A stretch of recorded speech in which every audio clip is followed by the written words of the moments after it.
We are officially around the corner of the halfway mark of Succession, the last season, and this episode finds everyone heading out to see the Northman, as I'm going just to continue to refer to him because that movie was awesome. But anyway, moving on. In this episode, Kendall makes his grand entrance as CEO, finally. It's a callback to, if you remember the first episode, I think it was, when he's heading into work. I believe he had like the Beastie Boys playing. This one, he has some Jay-Z playing, and now he's officially CEO. Before, he was just kind of like the pretend CEO. So the CEO in waiting, who is now the co-CEO with his brother, he walks in, he gets a little grand entrance, everyone claps, yay, the CEO's here. Him and Roman are about to travel to see the Northman after, of course, the day after their dad died, which is rough, but, such is life and business. And of course, their parents walk in, or grandparents, I suppose, for one final check-in with them. One final haggle negotiation, who knows, Jerry, Carl, the crew. And while they're talking with them, they get an email from the people at Gojo saying that they want everyone, there's a list of people they want to go.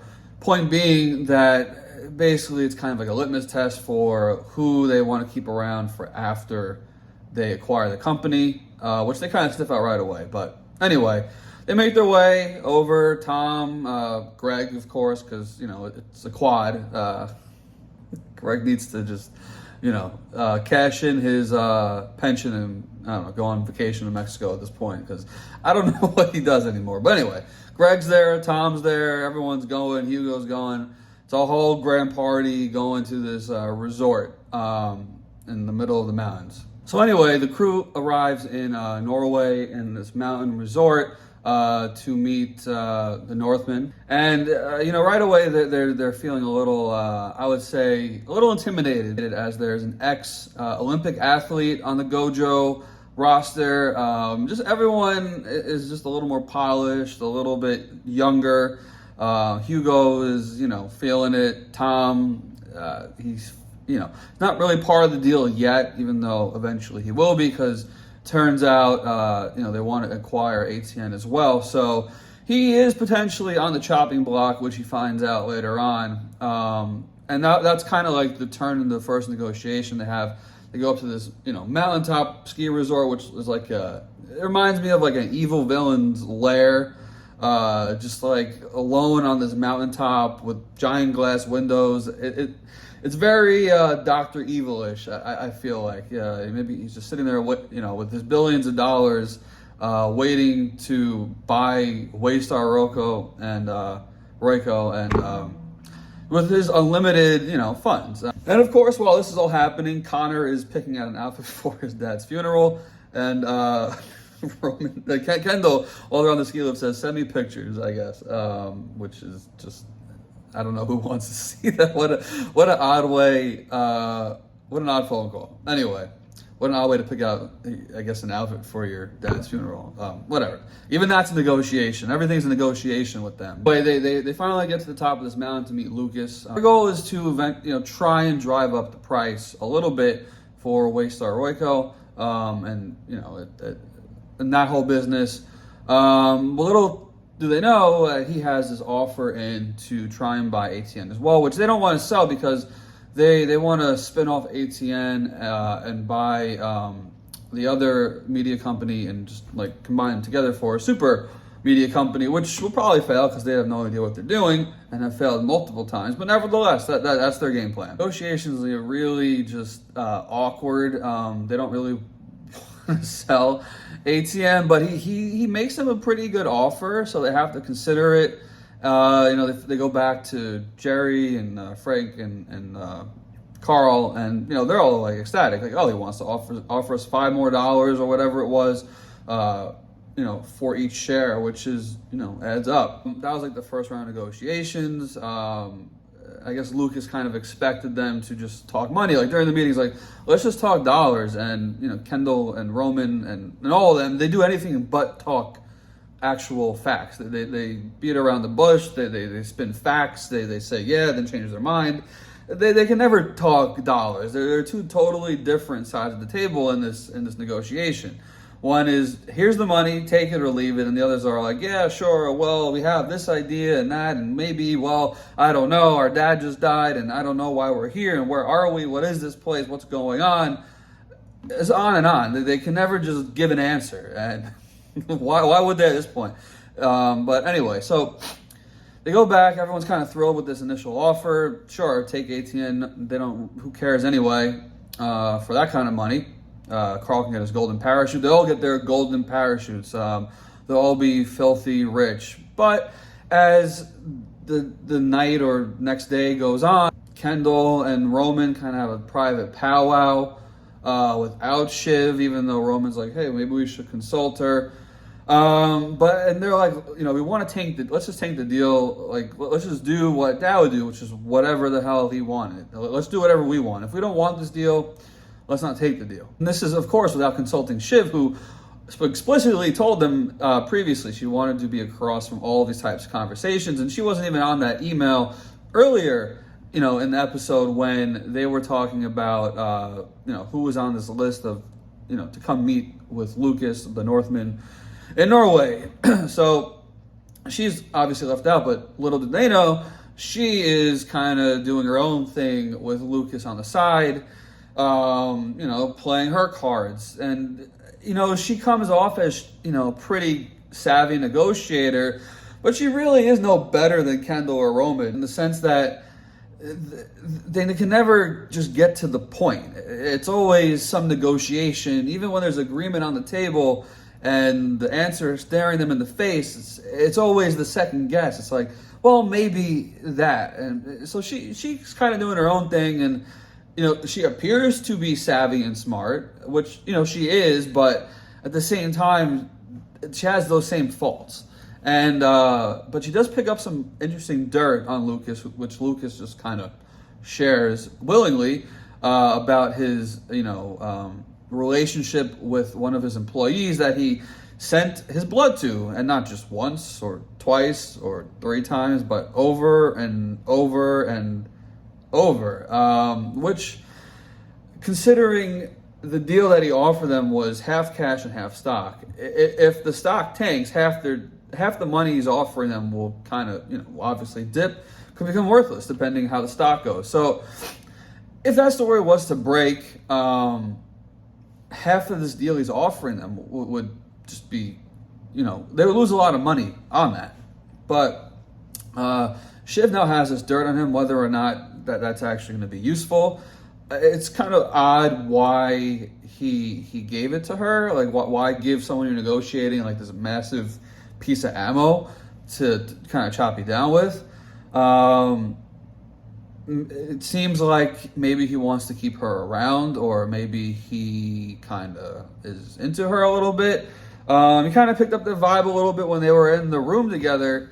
They were very much, it felt like, wait a minute, are there like kind of some sparks flying here? Is he, is he into her more than just, a friendly, more than just a friendly business sharing of drinks? Doesn't go anywhere, but there kind of was that vibe in the meeting, which was interesting. And he even asked, like, what's the deal with your husband? So he's asking these personal questions to Shiv, and she's just kind of like, whatever. She's just kind of going with the flow, playing her own cards, which we'll see where it ultimately winds up with her. But so Roman and Kendall decide to tank the deal the next day. Tom and Greg, it's Greg Ori, O-R-Y, it's not just Greg, it's Greg Ori, as he points out in a minute. Tom kind of lays out this lay of the land, like, hey, everything you're doing now is a chessboard. Be careful. And they both immediately just literally just blow it. Tom makes a fool of himself sitting down next to the group of Swedes. They're speaking in Swedish. He just like crashed the conversation in a very awkward way, and literally it really has nothing important to say at all, and just kind of makes a jackass of himself. Meanwhile, Greg is trying to play up that there's some kind of quad going on with him, Shiv, Roman, and Kendall, and they're kind of like, why are you here? You're not part of this conversation. You're an extra. Kendall uses that later though to try and start to put out like a bad PR story to try and tank the deal. So Greg is like the leaker, and they'll just use him for whatever because he's just dying to be loyal. Eventually, Tom brings Greg over, and Lukas just completely masterminds Greg. Like it's such a mismatch of intelligence. Greg stands no. He tries to bring up this economist story, and Lukas just immediately shreds him to pieces. Like intellectually, he just can't.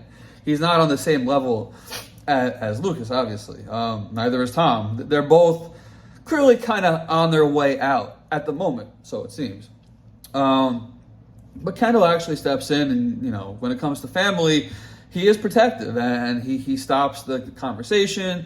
He's super serious with his aviators on, and he's like, "Oh, you want to do this now?" And like he's about to get in the ring and fight someone, but all right, they're gonna negotiate. And again, Lukas is just kind of just intellectually ahead of all of them. This is the guy that built his own billion-dollar company. Kendall is an heir to a company. He never fought tooth and nail for something. Logan was that guy, and Logan and Lukas were probably Logan had a little bit of a advantage over Lukas with the experience, but when it comes to Lukas and Kendall, it's such a mismatch. Even all three of them combined can't really compete, and Lukas gets kind of insulting, calling them a tribute band. You're not the real Beatles. You're a tribute. You're the fake ones. Which is obviously extremely insulting because they are in charge of the company for now in the interim. But he knows it's just the interim, and once he buys it, they are gone. And Kendall still doesn't really want to give away ATN, but he sticks to his guns, and I think Lukas respects that to some degree. Still, he knows that he just, hey, look, I have billions of dollars hanging in front of your face. Even if you're rich, I know you want it. You all want it. You all want it, and you're just going to take this deal one way or the other. I'm going to make you an offer that you cannot refuse. So, fast forward to round 3 of this negotiation. And keep in mind, everyone else has already made, complete fools of themselves in front of all of the Gojo employees. Like, they're all gone, and they know it. There's no... They're there to be slaughtered, essentially. They're done. So again, they go up to this remote, evil villain type of location on top of this mountain. It's just Lukas now, Kendall, and Roman, and their goal is to just tank the deal. Whatever they have to do, just ruin the deal. Don't sell the company. They're not selling anything to this guy, and Roman just completely loses it.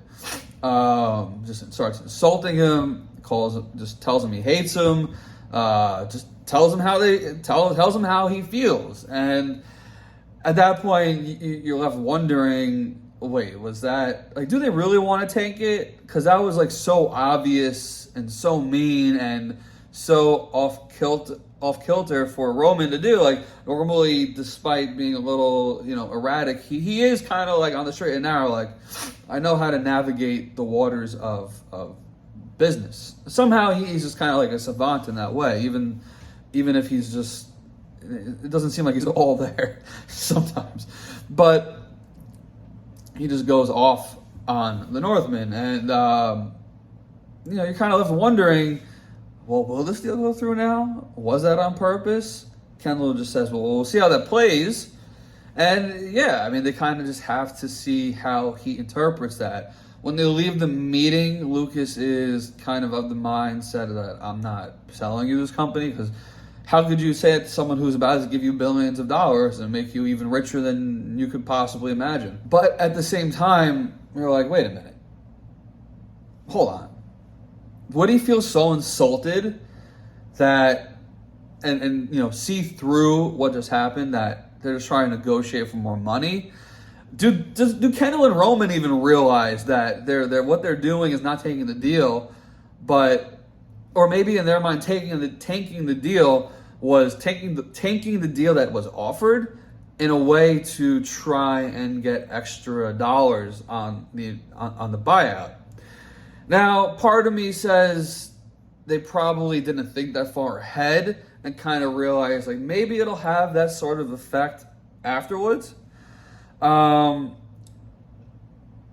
it's a mystery as to why Roman did that. I mean, eventually we'll see at the end of the episode they get back on the plane and they get a phone call from Lukas who calls Shiv, who says he wants to see the look on their faces. But basically they get an offer that's even crazier than they could possibly imagine. It was like, I think, $191 a share. Yeah, I mean, it's a lot when it all adds up, and everyone's just like, holy moly, like that's insane. They want to buy us for that? No brainer, take it. And Kendall and Roman are like, kind of acting like they knew that was going to happen. They were like, well, we tanked the deal that we were initially offered, but then we got an even better deal because we acted like we didn't even care about the deal. And I guess when you insult kind of like a type A personality like Lukas, it's like, no, they're either going to feel insulted or they're going to feel so insulted that they're just going to like come over the top and make you an offer you can't refuse because they want to own you. They want to own it. They refuse to be berated like that and will now do whatever it takes to buy you out. Like you're gonna get an offer that's so good, you're gonna come running to the money. And that's exactly what happened. So maybe in some evil, twisted genius type of way, Roman actually knew he was doing that, or maybe it just worked out like that. It's odd. And Shiv and Tom kind of have this moment together. Tom finds out he's not being kicked out of the company, but a bunch of others are. Anyway, we'll see what happens as the last remaining episodes play out. We'll see what the three. I think Shiv, it seems like, is staying at the company, and Kendall and Roman, they'll be gone. They can't stay as interim CEO. I guess the deal is still not signed on the dotted line, so who knows? Maybe they'll still throw some Hail Mary out and want to keep the company. Who knows? But it seems like Shiv is definitely staying, and who knows? Maybe she'll negotiate herself a nice position in the new company. Lukas talked about just revamping the whole thing, right? He wants to tear everything down and, basically make it for millennials and Gen Z as opposed to, the older demographic. So we'll see how Shiv plays into all of that, and we'll see what Roman and Kendall wind up doing after Waystar. I'm really into this season. It's been great so far, and let's see what happens.